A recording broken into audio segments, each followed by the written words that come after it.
안녕하세요. 브레인테크 강사 이승훈입니다. 이번에 할 내용은요, IQ에 대해서 한번 알아보려고 해요. 우리나라 사람들이 좀 알고 있는 IQ하고 이 지능의 개념하고는 약간 달라요. 이 IQ라는 개념이 옛날에 오래전 내용부터 나온 건데, 그때 사람을 수치적으로 어떻게 나타내면 좋을까 해서 나온 개념이에요. 그래서 이 초창기에 나왔던 IQ랑 지금 우리가 말하고 있는 IQ랑은 약간 달라요. 그래서 옛날에 우리가 얘기했던 1970년대, 80년대 그때 얘기했던 IQ랑 또 지금의 이 IQ랑은 약간 달라요. 설명을 한번 해드릴게요. 이것을 한 이유가 이제 질문이 하나 들어왔어요. IQ가 나이가 먹으면서 엄청나게 떨어지고 나이가 한 80세 정도만 되면도 IQ가 한 60 정도로 떨어진다. 근데 60 정도면은 거의 지능이 떨어지는 좀 문제가 되는 그런 수치거든요. 그런데 어르신들 봐도 지능에 문제가 있는 사람들처럼 그렇게 행동하지는 않아요. 그래서 지능에 문제가 있는 이런 사람들과 그냥 지능이 떨어진 거랑은 약간 달라요.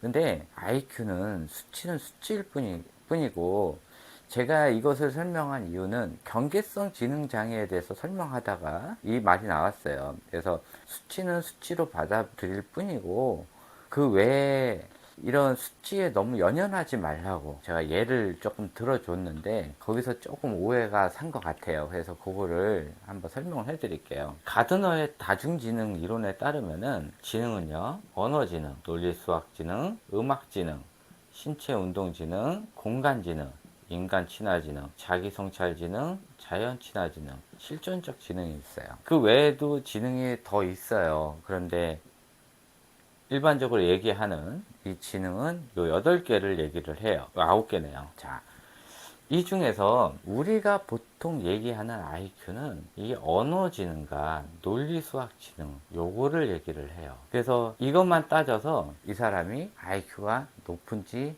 낮은지를 얘기한단 말이에요.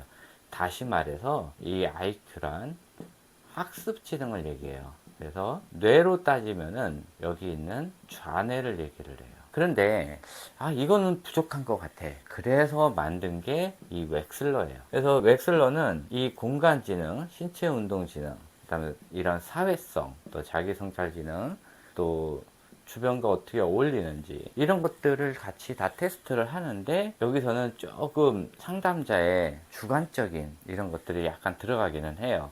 어쨌든 일반 IQ 테스트에서 조금 변형된 게 지금 우리가 아는 웩슬러 테스트예요. 그래서 일반 IQ 같은 경우는 높게 나오더라도 이 웩슬러는 약간 낮게 나와요. 예를 들어서 IQ가 150이 나왔다. 근데 웩슬러에서는 한 135 정도가 나온단 말이에요. 약간 낮게 나와요. 그래서 우리가 보통 얘기하는 IQ는 비율 지능을 얘기를 해요.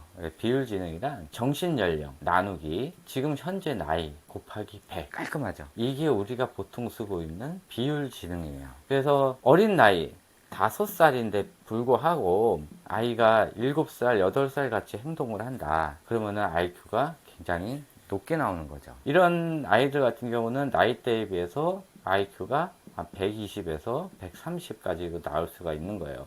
근데 이 5살이면은 이렇게 나올 수가 없죠. 일반적으로. 근데 이런 5살짜리 아이들한테 이런 좌뇌 교육을 강제로 많이 시키다 보면은 IQ 수치는 높게 나와요. 그런데 대신 이런 지능들이 떨어지게 되는 거죠. 한쪽이 높으면은 한쪽은 낮아지게 돼 있어요. 이 아이가 태어났을 때부터 영재로 태어났다면은 말이 달라요. 근데 일반적인 아이들을 한쪽을 강제로 높이게 되면은 그와 반대로 운의 부분은 떨어지게 돼 있어요. 그리고 유아 시기 학교 가기 전에 강제로 좌뇌를 울리면은 뇌가 쉬운 거를 더 인식을 하기 때문에 어려운 뇌를 쓰기 싫어해요. 그래서 전체적인 웩슬러 지능은 떨어지게 돼 있어요. 근데 학교 가기 전에는 이 지능이 비약적으로 높기 때문에 그래도 높게 나와요. 그러면은 어머니들이 우리 아이 영재 아닌가? 라고 착각을 하게 되는 거예요. 그래서 조기 교육이 더 심해지는 거예요. 그런데 학교를 간 이후부터는 이 운의 지능이 점점 떨어지고 이 좌뇌 지능도 학교에 적응을 못하거나 또 조기 교육으로 인한 시너지 효과가 초등학교 2학년뿐이 안 나와요. 그 이후에 아이가 학교의 생활을 적응을 못하면은 여기 있는 이 지능도 떨어지고, 그러니까는 좌뇌 지능도 떨어지고 우뇌는 원래 텅 빈 공간이기 때문에 떨어져 있기 때문에 IQ가 기하급수로 떨어지는 거죠. 그러니까는 학교 가기 전에 테스트 한 거에 비해서 떨어지게 돼 있어요. 그래서 학교 가기 전에 IQ 테스트는 별 의미가 없다는 거예요. IQ 테스트는 제일 정확한 나이대가 한 초등학교 5학년, 6학년 수준, 그때 하시는 게 정확한 수준이고, 그 이후부터 정기적으로 약 20대 초반까지 2년에 한 번씩 받아보시는 게 좋고요. 그 전에 하는 거는 별 의미는 없어요. 그냥 참고 자료로 이용하시면 되는 거예요.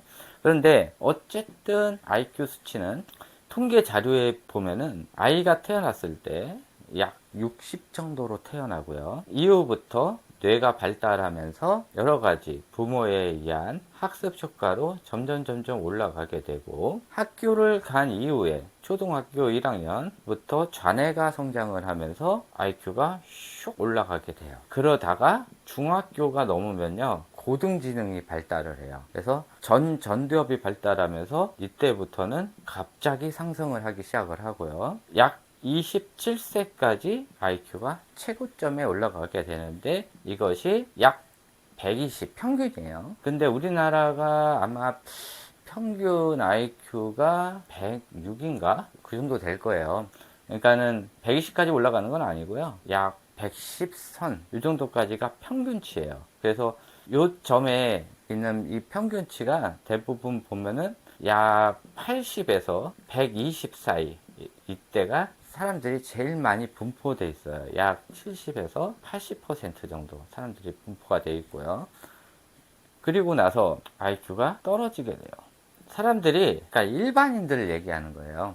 그래서 일반인들이 매일 반복적인 생활을 하고 학교 다닐 때는 이것저것 많은 과목을 배우다가 전문직에 들어가면서 자기가 관심 있는 부분만 하게 된단 말이에요.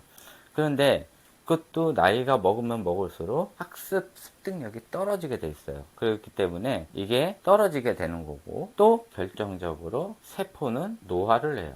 그렇기 때문에 받아들이는 속도가 예전에 비해서 떨어지게 돼 있어요.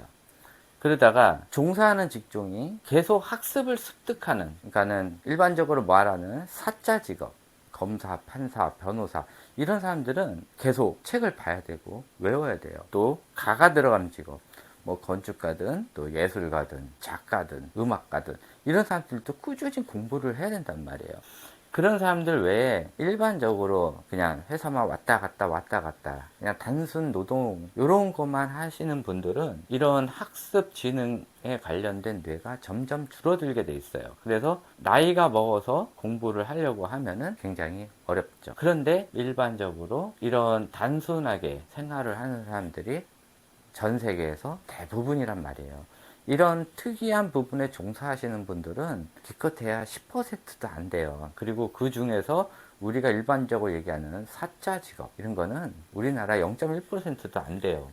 그러니까는 일반적인 사람들로 봤을 때는 이게 학습을 안 하면은 뇌가 그 부분을 발달을 안 시키고 점점 노화가 돼요. 그리고 공부를 안 하면은 결정적으로 해마라는 부분에 해당하는 기억 저장 장치의 뇌가 작아져요. 그렇기 때문에 나이가 먹어서 공부를 하려고 하더라도 이 저장하는 능력이 떨어져요. 그래서 오늘 배우더라도 내일 잊어버리고, 모레 또 하더라도 그 다음날 또 잊어버리고, 그래서 이런 저장하는 능력이 떨어진단 말이에요. 그래서 나이가 먹으면은 이런 공부하는 능력이 떨어진다는 소리예요. 그래서 사람이 나이가 먹어서 지능 저하인 이런 사람들처럼 뭐 그렇게 문제가 생긴다는 뜻이 아니라 IQ가 그냥 수치가 떨어진다는 소리예요. 그래서 60대가 넘어서 우리나라는 약 65세부터 노년기라고 얘기를 하는데, 이 노년기가 들어가면은 사람들이 생각이 단순해지고 고집이 세지고 또 자기의 의견이 맞지 않으면은 다혈질이 되면서 소리를 지르고 욕을 하고 또 화를 많이 내고 그렇기 때문에 이제 뇌졸중으로도 많이 가시고요. 그거 외에도 남 얘기 많이 안 듣고 자기 얘기만 하려고 하고 매일매일 똑같은 얘기를 하고 그러더라도 전날에 했던 얘기를 잊어버리는 거예요. 누구한테 얘기했는지조차 잊어버리고 그래서 했던 얘기 계속 노인분들이 반복을 하는 이유가 그거예요. 그리고 이 사회성 부분도 이 운에는 안 쓰면은 녹슬게 돼 있어요. 그래서 연세가 들면 들수록 남보다 자신을 더 생각을 하려고 해요. 자신을. 그리고 이 사회성이 떨어지기 때문에 좀 남한테 피해를 가는 이런 행동들을 하더라도 죄책감 같은 거를 거의 못 느껴요. 이거는 일반적으로 나이를 먹으면서 나타나는 현상이에요. 안 그런 사람도 있어요. 근데 저는 일단은 평균적인 거를 얘기를 해드리는 거예요. 분명히 아닌 사람, 뭐 우리 옆집 사람은 아닌데요. 누구는 안 그런데요. 그렇게 얘기를 할 수 있지만은 그 사람 빼고 그러면은 같은 논리로는 다른 사람은 다 그런다는 뜻 아니에요.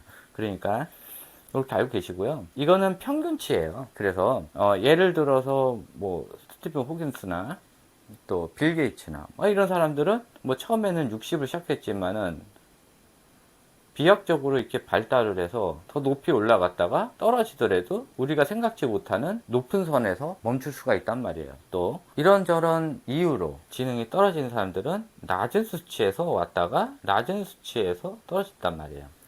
그렇기 때문에 사람이 높은 수치에 있다고 하더라도 이 낮은 수치에 있는 사람들이 많으면은 평균치가 이 선에 나온다는 소리예요. 그래서 여기 있는 사람들을 예를 드실 필요는 없어요. 이런 사람들은요, 거의 전국에, 아니, 전 세계에 0.1%도 안 돼요. 0.01%도 안 돼요. 그러니까 이런 사람들을 굳이 예를 들어가지고 설명할 필요도 없고요. 그 다음에 사자 들어가는 직업에 있는 사람들하고 예를 들 필요도 없어요. 1%도 되지 않는 사람을 예를 들 필요는 없고요. 일반적인 사람들 평균 기준으로 보면은 대부분 이렇다라고 얘기를 하는 거예요. 그렇다고 좀 오해를 하시는 게 나이가 80대면은 무조건 IQ가 60이라는 소리는 아니에요. 다시 한번 말하지만은 절대적인 게 아니라 이거는 상대적인 거예요. 무조건 60선을 떨어지는 게 아니라 나의 최고 수치의 IQ에 비례해서 떨어지는 거예요. 그렇게 알아두시면 되는 거예요. 이걸로 조금 오해를 풀렸으면 좋겠어요. 그래서 우리가 말하는 IQ, 그러니까 특히 지금 제 시청자 중에서 나이가 뭐 40대 이상이다 하시는 분들은 이 옛날 IQ 생각하고 계실 거예요. 근데 옛날 IQ는 요것만 얘기를 하는 거예요. 그리고 지금 얘기하는 이 IQ는 이 전체를 다 얘기를 하는데 그 중에서 이것이 차지하는 비율이 굉장히 많아요. 그 나머지는 상담자의 주관적인 내용으로 수치를 계산하니까 그렇게 알고 계시고요. 그래서 우리가 얘기하는 이 웩슬러 지능은 옛날에 우리가 얘기했던 IQ보다 좀 낮게 나오니까 그래서 지금 웩슬러 지능이 예를 들어서 80이 나왔다 그러면 실제 옛날에 우리가 했던 IQ를 생각하면 한 90 정도 된다고 보시면 돼요. 그럼 웩슬러가 100이 나왔다 그러면은 실제 IQ는 한 110 정도 이렇게 생각하시면 되고요. 그래서 그렇게 알고 계시고요. 또 궁금하신 거 있으시면은 밑에 댓글 남겨주시고요. 또 다른 의문점 있으면은 또 댓글 남겨주시면은 또 바로 영상 제작해서 올려드리도록 하겠습니다. 네, 좋은 하루 보내시고 궁금한 거 댓글 남겨주시기 바랍니다. 감사합니다.